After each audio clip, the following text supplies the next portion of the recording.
আউযুবিল্লাহি মিনাশ শাইতানির রাজিম। বিসমিল্লাহির রাহমানির রাহিম। সূরা আল মারিজ আয়াত 29। এবং যারা নিজেদের যৌনাঙ্গকে সংযত রাখে। আয়াতের তাফসীর। আর যারা নিজেদের যৌন অঙ্গকে সংযত রাখে। আয়াত 30। তাদের স্ত্রী অথবা অধিকারভুক্ত দাসীদের ক্ষেত্র ব্যতীত এতে তারা নিন্দনীয় হবে না।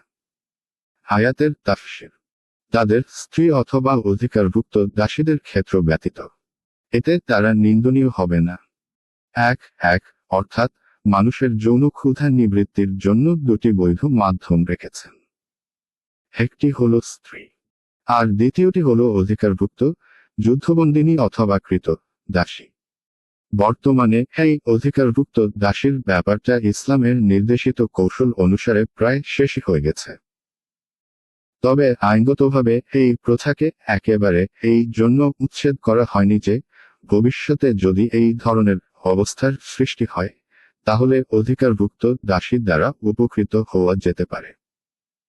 মোট কথা ঈমানদারদের এটাও একটি গুণ যে তারা যৌন ক্ষুধা নিবৃত্তির জন্য উক্ত দুই মাধ্যম ছাড়া কোনো অবৈধ মাধ্যম অবলম্বন করে না।